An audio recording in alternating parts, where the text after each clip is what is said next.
All right. Hey, guys. I got the thumbs up from the back. So good evening. Thanks for coming here. My name is Doug Bizerra, and I get the honor of talking with y'all about hospitality. Before we jump in, I wanted to share a passage of Scripture. So I was visiting my son. He's a freshman at Auburn. And so we were at, we got some Auburn fans. So we were there this weekend, and so I went to church with him, and the pastor there is preaching through Hebrews. And so he was in Hebrews 13, and he shared this verse, and when he read it, my wife looked at me because she knew, about this talk, and she was like, that's part of your talk. And I said, okay. So I'm going to share this passage of Scripture that I didn't plan on sharing. So it comes from Hebrews 13, verse 2. Do not forget to show hospitality to strangers, for by so doing, some people have shown hospitality to angels without knowing it. So that was something that I thought was worth sharing. And so I wanted to start with that. If we'll go to the first slide. So I realize most of you don't know me. And so this slide is just a little bit about me. So I've been married to my wife, Katie, since 2003. We've got 4 kiddos. As I said, my oldest is a freshman at Auburn. My other 3, Piper, Parks, and Palmer, are all at Alethea, just up the street. I've been a Chick-fil-A operator since 2009. Opened my first restaurant in Aurora, Colorado, and relocated here in 2016, and now I operate the Bayou Boulevard location. So now that you know a little bit about me, we will jump in. So this definition is the one that I chose to use for us to talk about hospitality. It comes from a book. I gave some of you all a copy. The book is called Unreasonable Hospitality by Will Guidara. For me, it's been one of the most impactful books on hospitality. He also is on the, what's the name? The Carey Nieuwhof. If you know that podcast, Carey Nieuwhof Leadership Podcast. In fact, I was listening to it today. I think it was December of 2024. He's been on there a couple times. So that book will definitely show up a few different times in this talk. But that's the definition I wanted to use. So I thought it'd be fun to start with the story behind my pleasure, because believe it or not, we haven't always said my pleasure. But at this point, it's kind of like what we're known for, right? But there was a time when we didn't say that. So where did it come from? So Truett Cathy, who is the founder of Chick-fil-A, he had an experience at a hotel where when he said thank you, someone said my pleasure, and he was like, whoa. He had never heard that before. And he kind of liked the sound of it. And so he decides to bring that back to the organization. So every year we have a big meeting where all of the Chick-fil-A operators across the country and the folks who work at corporate get together. And so he would speak at that meeting each year. So he gets on stage and he tells everybody, hey, this is something I want us to start doing. When someone says thank you, I want us to respond with my pleasure. And let me just tell you, the room does not erupt, right? No one's like, yes, my pleasure, right? Nobody does that. They're more like, my what? Like, what's wrong with your welcome? And so it's not just this instantly well-received thing. So the next year, same message. 3rd year on stage. And this is the founder, right? CEO of Chick-fil-A. Same message. 4th year, 5th year. It was either the 7th or the 8th year. He's on stage talking about my pleasure. And people start to kind of get the point like, oh, he means it. He actually really expects us to say it, right? But at that point, it wasn't a part of our culture. Now it is. So why do I share that story with you? 2 reasons. One, I hope tonight after listening and spending some time with Josh and I, you go back to your churches more excited, more enthusiastic about hospitality. But I don't necessarily expect everyone you talk to be as enthusiastic. So I hope you can come back to this story and just remember 2 things. The first takeaway is Truett had a conviction, right? That we needed to elevate our language of hospitality. So I hope you go back with a conviction that wherever the hospitality culture is in your church, you want to elevate it. And then the second takeaway is that he was persistent, right? It wasn't just because I'm the CEO, I say something one time and boom, everybody does it, right? That's not how it played out. But that didn't discourage him. He didn't get deterred. Like I said, year after year after year. So it's going to take multiple conversations, meetings, right? Time over coffee for people to understand, okay, they're really serious about hospitality. That's why I share that story with you. So for us, second mile service, that's what we call hospitality in Chick-fil-A. And the idea is really simple, going above and beyond. You can see the passage of scripture that we took this idea of second mile service from. It's that idea of, if someone asks you to go 1 mile, go with them a second. So that's where second mile service, the idea came from for us. These are the 3 elements of second mile service. For the sake of time, I'm not going to touch on the first one, personal, but I will go into detail on the second and third, proactive and generous. So next slide, please. Oh, I think we skipped one. Perfect. Thank you. All right, so on this idea of proactive, what we're talking about here is anticipating needs. So the example that I wanted to use for y'all is travel paths. So here's what I mean when I say a travel path. So you've got a parking lot, or maybe parking lots, right? Our church has 3 or 4, maybe 5, I don't know. We've got multiple parking lots. And then you've got your sanctuary. So however many different ways someone gets from your parking lot to your sanctuary, that's a travel path. Maybe you have 1, maybe you have 5, right? And so then this idea of touch points.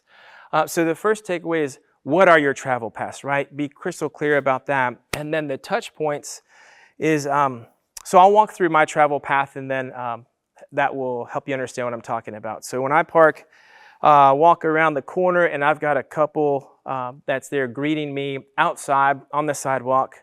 Then I'm about to walk in downstairs. So at the doors, got another person or group of people. That's my second touch point. Then I go inside. And so for us downstairs, that's where our children's area is. And like I said, we've got 4 kiddos, 3 little ones still at home. So we're checking them in. That's our third touch point, right? Because there's someone else there greeting us, making sure that computers are working and the check-in process, right, is going well.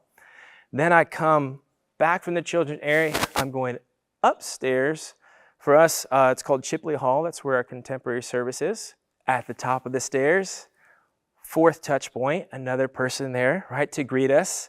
And then I'm about to go into Chipley Hall, and we've got folks holding those doors open, handing us church bulletins. 5th touch point.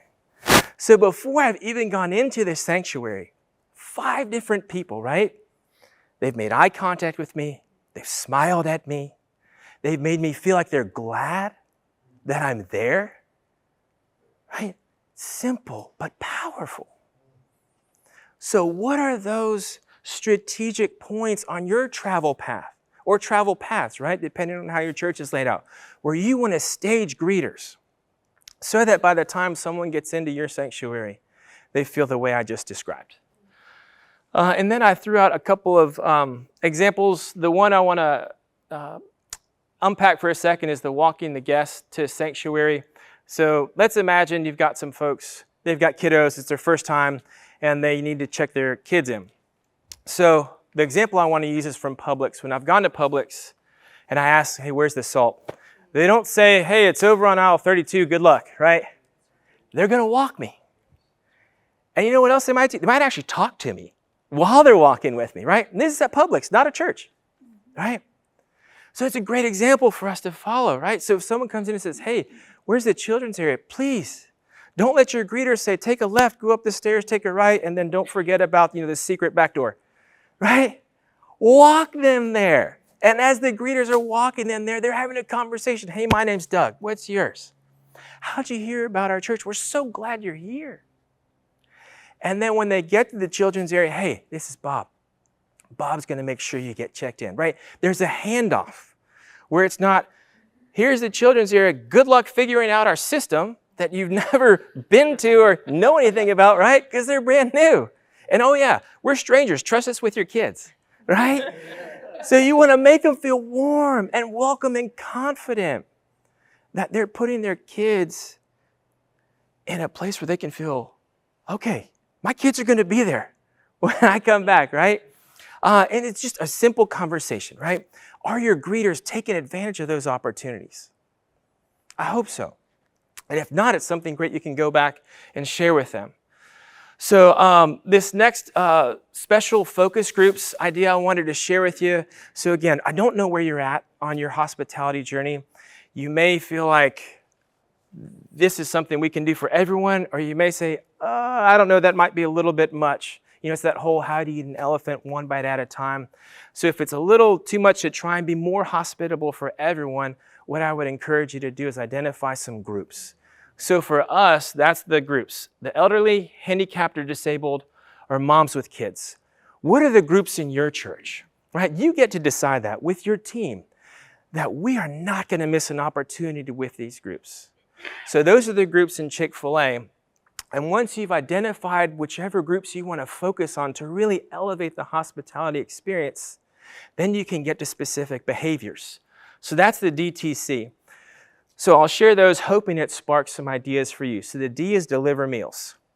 So if I see one of those three groups, let's say moms with kids, and that mom with kiddos is walking her tray to her table, we've missed it, right? We've missed an opportunity because that was one of our three groups. So I don't ever want to see that in my restaurant, right? That's crystal clear for me. What about for you, right? And the folks that you have helping you greet, is there some kind of behavior, similar to delivering meals? The T is table touch-ins. That's just making sure we're checking in with our guests. And then the C is carrying large orders. So here, we don't ask. We are what I call politely assertive. And the reason we don't ask is because if I ask, you know what most people are going to say? No. Yeah. And you know why? Because they don't want to be a burden. That's why they're going to say no. So I don't give them that opportunity to make them think they're going to be a burden because I don't ask, right? So I'll say, hey, where are you going? I'm following you out to your car today, right? I'm not asking you. I'm telling you, right? But I'm doing it with a smile on my face and I'm speaking enthusiastically, so you hopefully will let me, So that's what it can look like, just that simple, right? So those are three specific behaviors for us. What behaviors do you want to identify for your greeters? And then what groups do you want to pick as well? We'll go next slide, please. So now we're moving on from the idea of proactive to the idea of being generous.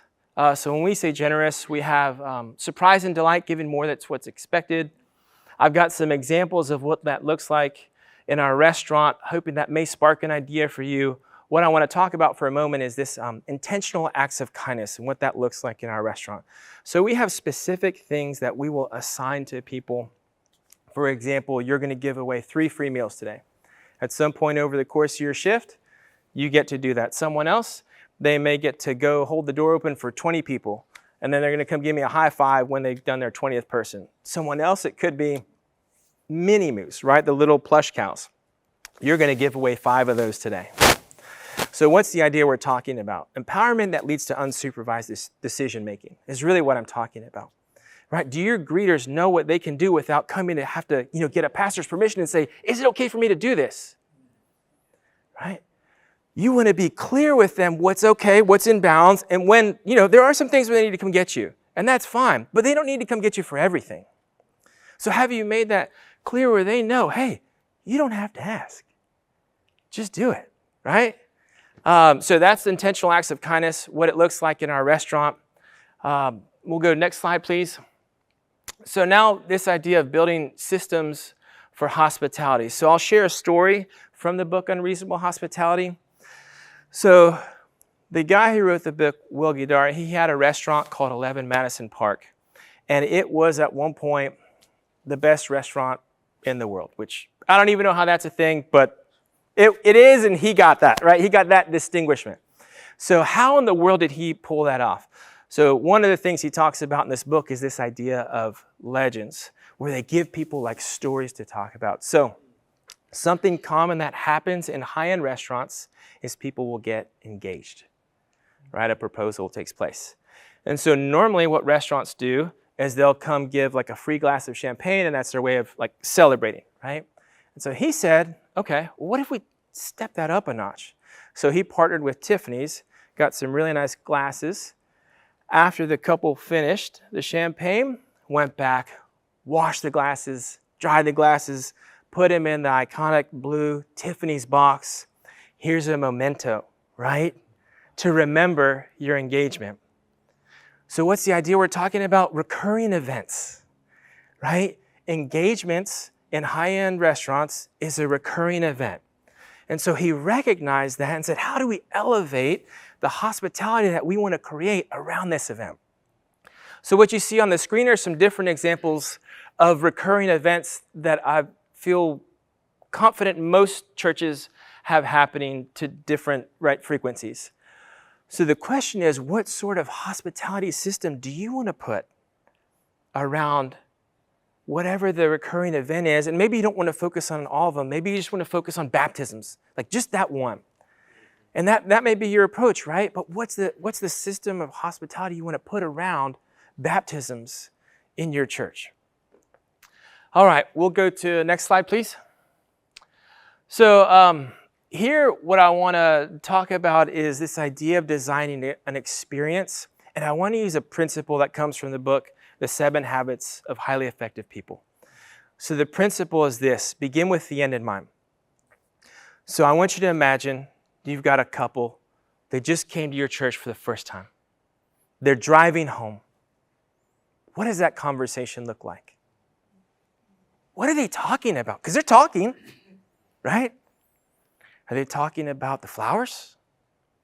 Are they talking about the bathrooms? Are they talking about the pastor? Are they talking about how 10 people talked to them? Are they talking about how no one talked to them?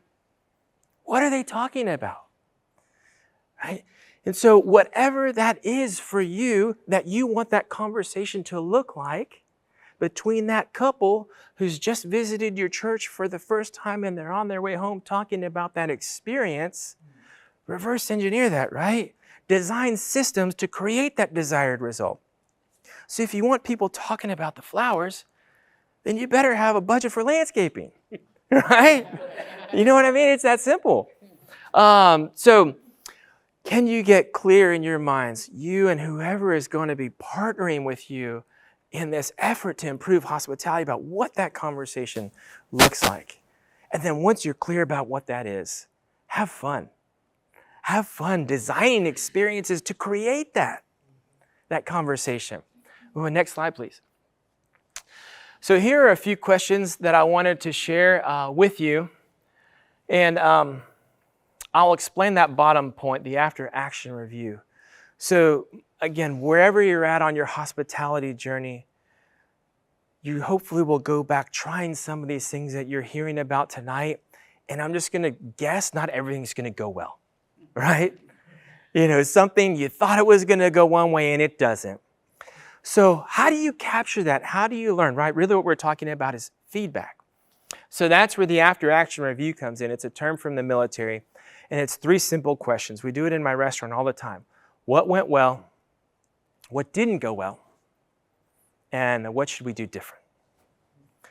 So let's say you don't do donuts and you decide you're going to start bringing donuts every week. All right, so what went well? The donuts were actually there. Cool. It was our first time doing donuts. What didn't go well? We ran out of donuts in 2 minutes. Okay, so what should we do different? We're going to need to buy more donuts. It can be that simple, right? It does not need to be complicated. But you use those 3 questions as a framework for the feedback you're trying to get on how is this hospitality game that we're trying to elevate and improve, how's that going? And I think you'll get some great insights so that you can foster this spirit of continuous improvement. Because wherever you're at on your hospitality journey in your church, I hope that's not where you want to stay. Because let's be honest, where should the most hospitable place in the world be, if not the local church, right? Next slide, please. Oh, my cord fell. So here are a few quotes that I thought were worth sharing. I hope one of the ideas you're taking away that you're hearing is hospitality, it's not just going to happen by random, right, by chance. There's got to be some intentionality with it. So I hope you're not going to try and do this on your own. I hope there are people you've already got in your mind that you're thinking, oh, I'm locking arms with him. I'm locking arms with her, right? We're going to do this together. And then we'll go to the last slide, I believe. So this is something I wanted to share with you all because my impression is not a lot of people know about it. So the QR code on the screen, you're welcome to scan. WinShape is an organization that is connected to Chick-fil-A, and I actually just got back from a marriage retreat 2 weekends ago. For folks who are not pastors, it's just a Friday to Sunday. For pastors, they roll out the red carpet for you guys. It's a full week. The campus that I've been to for the different marriage retreats, it's Berry College, which is in Rome, Georgia. I think for pastor retreats, they're also doing them in New Smyrna, but I haven't been to that location, so I can't speak to it. I can tell you Berry College is beautiful, peaceful. It will be a place where you've been there? Yeah? It will be a place where you experience hospitality. And sometimes that's all we need, right? Is just to kind of ourselves be refreshed before we're going to go out and try and refresh, everyone we're there to serve. So with that, I will turn it over to my friend Josh. Hey, y'all give it up for Doug. All right. All right, so my name is Josh Dickens. I serve as the minister of Next Steps at Olive Baptist Church. And so I wanted to talk to you a little bit. Doug talks about designing the experience. I want to talk about, all right, how do we build a culture? Because we all can design exactly what we want our experience to be like, but the team is going to carry that experience forward, right? And so how do we design people and build people that are going to take that experience forward? So I have titled what we're going to just call just 4 keys to building serve champions. So if you will, I want you to invite you to close your eyes, and I want you to think through whether it's at your church or at a church that you've been at before. Think of someone who is just a serve champion. This person, they show up early, they stay late. Your anxiety levels go down whenever they say, hey, I'm going to be here and serve. They understand how what they're doing connects to the greater vision of the church. So open your eyes. You got that person. At Olive, we have many people that kind of fit that bill, but one person that stands almost up just because he's been so faithful for so long. His name's Huey Pearson.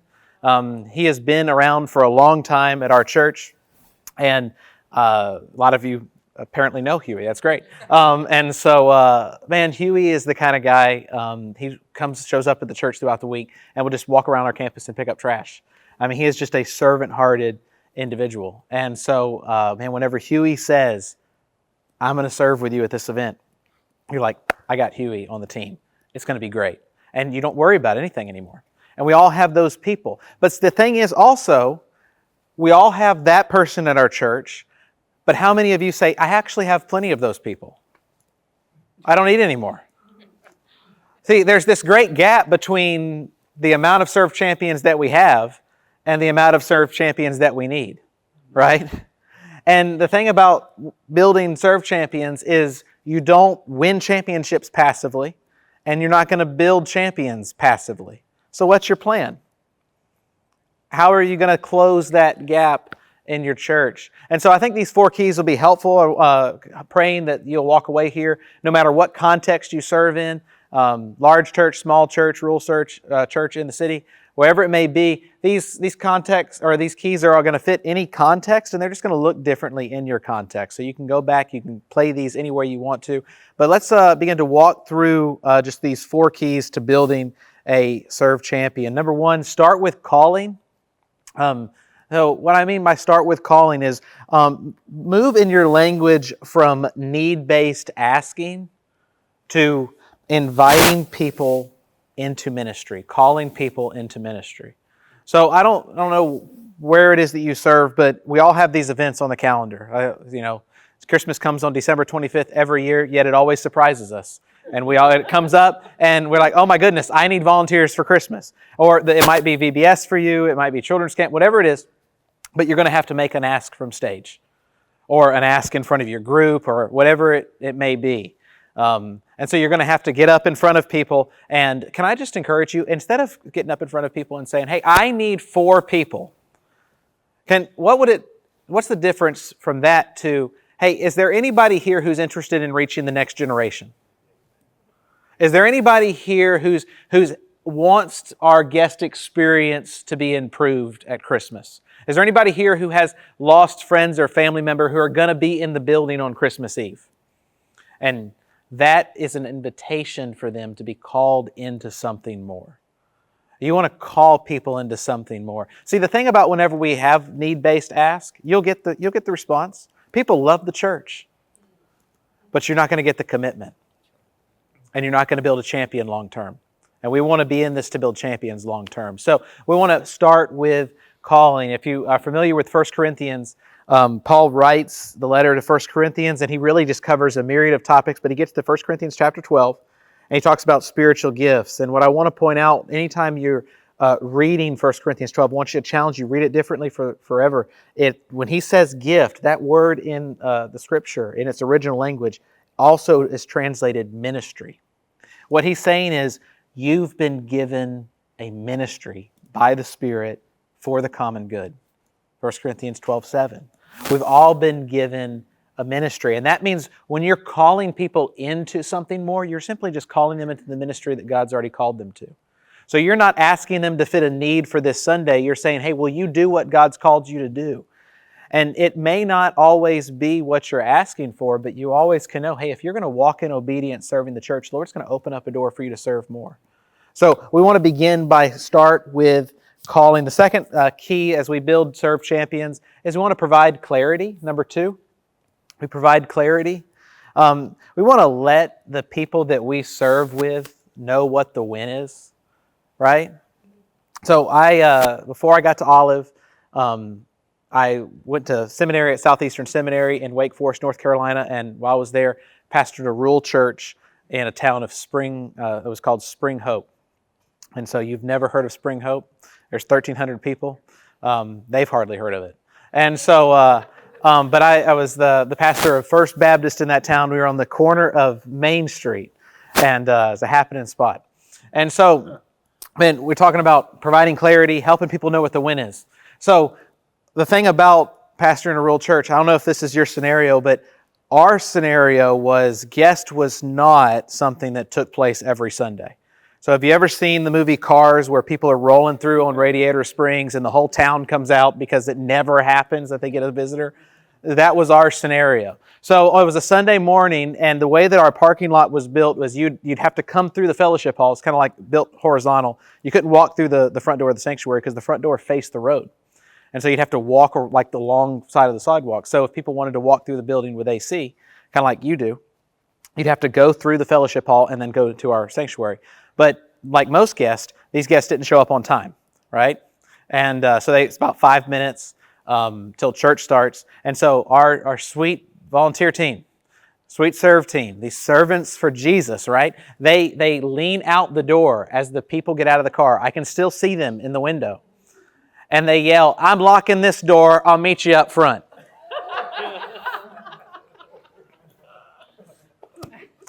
Yeah.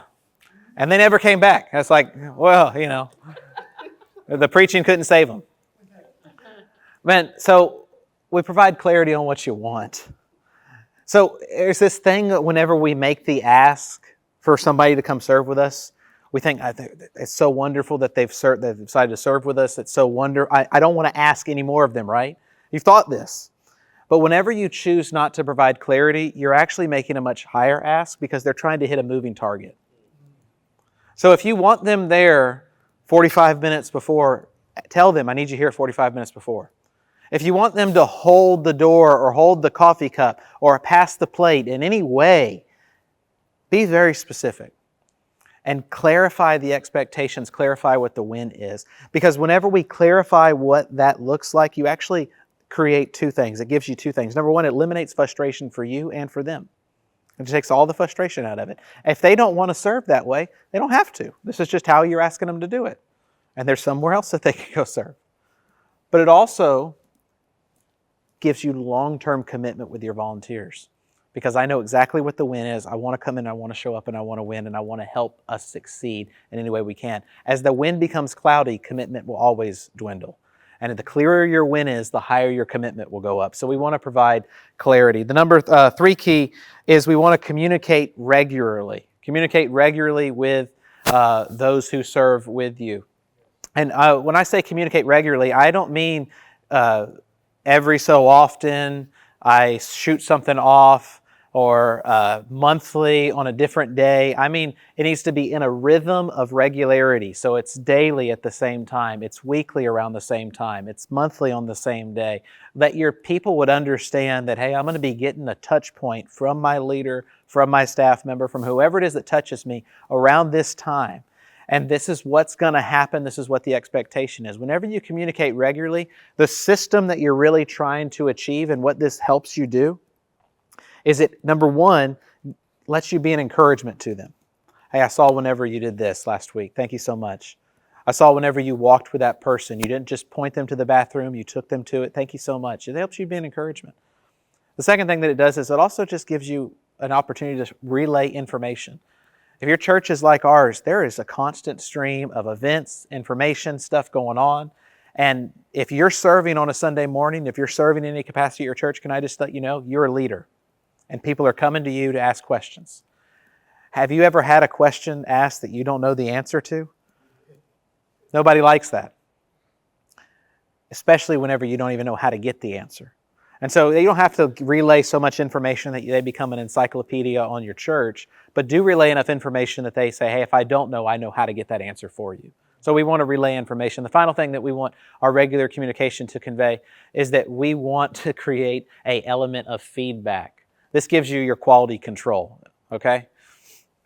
This is how we begin to say, this is, when you did this, this is not up to the way that we want to do this. We've all had volunteers that have served in various capacities for us, and secretly, the way that they do it, we hate, right? Are you identifying with this? And you say, I just, because the hardest thing in the world to do is fire a volunteer, right? Yeah. Say, you serve so faithfully, you do it for free, can you stop? And so you want to create an element of feedback that gives you an opportunity to not have that conversation in the future. Nobody wants to serve the church and do it where people are mad at them afterwards and they don't know it. That's not kind. So create an element of feedback. The way we do this at Olive, one of the newest ways is everyone who serves on a Sunday morning, really what we call anybody who's serving in our various capacities, like our hospitality wing, we call it the Sunday crew. And we invite the Sunday crew into a huddle on Sunday morning. And so we have two services. We have two huddles at 8:55 and at 10:25. Their exact same information is relayed. And people come around. We start right on the dime. And I simply say, hey, here's what's happening today. Here's the Bible verse, the passage, the devotional thought that I want you to carry into where you're going to serve. And then finally, this is the opportunity for that feedback loop we talk about. Hey, as we're at our doors, here's how we're going to do this today. Hey, as you pass the plate, here's what we're going to do. And it becomes that feedback loop. 5 minutes. But it's helped so much, and it'll help you so much. Be faithful as you start it. There's going to be a little bit of an element of starting the my pleasure when you start the huddle. You just got to stay faithful, stay faithful, stay faithful. But as it catches on, you're going to really, really appreciate it. And so that's wonderful. At number 3, you want to communicate regularly. And the final key to building Serve Champions is that you want to celebrate values. Celebrate values. You will create whatever you celebrate, so celebrate wisely.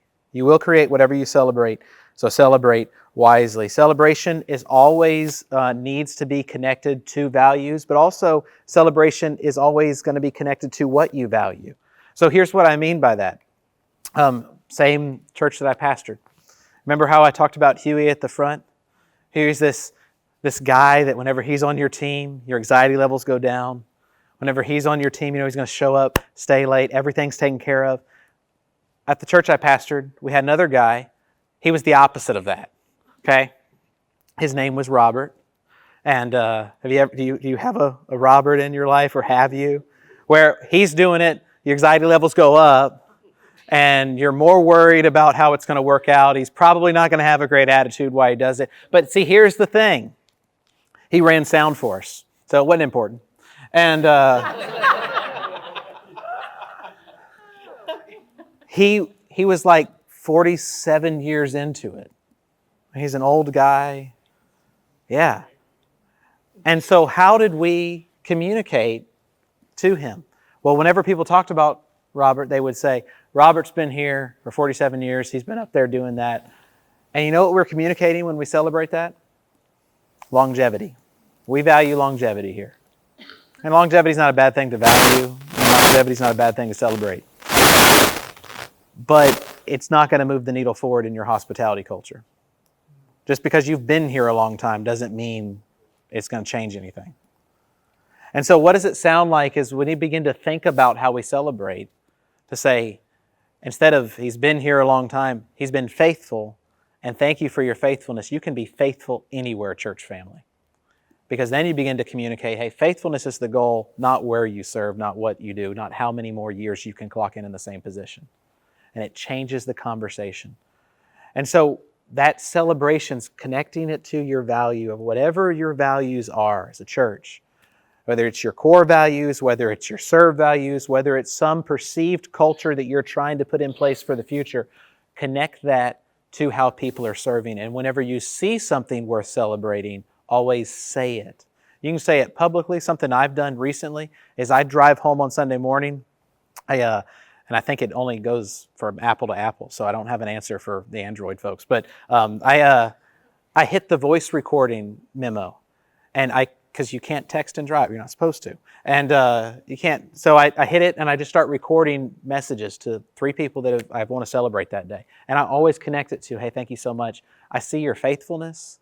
I see how you love people. I see what you're doing here. Hey, I saw that this morning, and I want to let you know that I care about you. I thank you for it. Keep at it. We're building something special here. Just 3 times. And can I also tell you, it changes the way how you walk around on Sunday morning, because I'm not looking for problems. I'm looking for things to celebrate. And so as we do that, we want to start with calling. We want to provide clarity. We want to communicate regularly, and we want to celebrate our values. So we'll invite Doug back up. Do we have more time?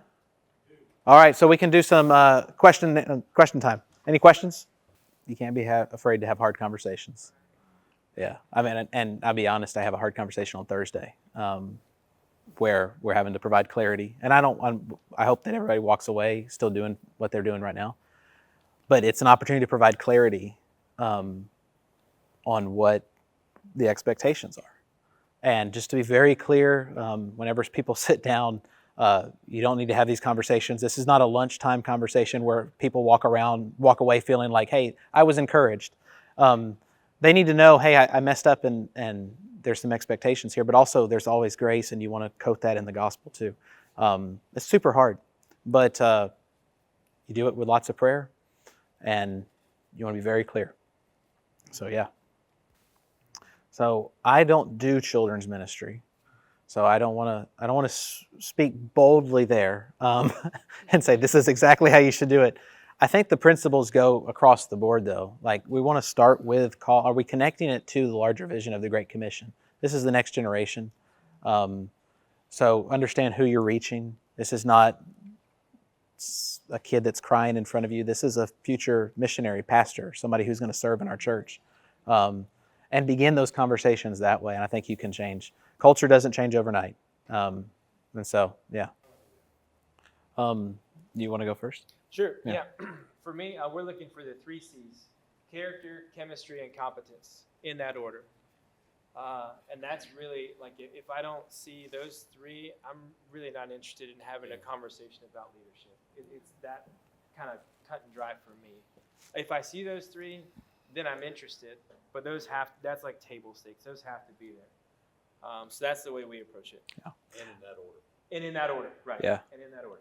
And I would, the 3 C's I've seen, and this is from Matt Lake, it's just character, competency, and capacity, but it's same way, same idea. And we were looking for people that, understand the mission of the church very clearly. And if they don't understand the mission, can we get them there? And then as we disciple and grow in that capacity, we do believe that everyone has a spiritual gift. And so as we identify that spiritual gift, we want to give them an opportunity to be plugged in that ministry, but that doesn't mean that they're going to raise up to the level of leadership or that they're even going to serve in continuing capacity. And so what we're looking for is those 3 C's, and then is there a hunger for somebody to make the ask from them, hey, invite you into more. Yeah. So I think that hospitality is a great place for new believers. And some of our best people on the First Depression teams came to faith within the last year. And it's when you get into like next gen world, kids, all that kind of stuff, there will be questions, and you may want to talk about maturity. But anybody can work the parking lot. Anybody can hold the door. Anybody can help with trash and the move chairs. And if you can connect that to discipleship, they're going to stick with the church because they see that they're being developed and they see they're cared about. I think there's a short term of you might just need to be honest with your congregation of, hey, here's where we're at. We got to help right now. And are there people that are called the next generation or whatever that ministry is? But I think there's something about it that you got to look to the root of the cause and say, hey, where could we be in 5 years that this is never an issue again? And is that changing how we communicate at a church-wide level? Is that something about our volunteer processes that makes our systems that make the volunteering more difficult? There's 1,000 things that it could be. But look to the future and imagine a future where volunteering, serve teams, all of it is not an issue. And ask yourself the questions, how do we get there? Because that's where you want to be today. And then today, you got to get the first aid kit out and do what you got to do. Well, that's where we're at right now. Yeah. Working. We had an issue with volunteer serve team backup where we had more people wanting to serve that just didn't know how to. And so we've actually put a QR code that's very visible in the foyer that takes them to a serve team application. They mark the ministries they're most interested in, and it starts a conversation.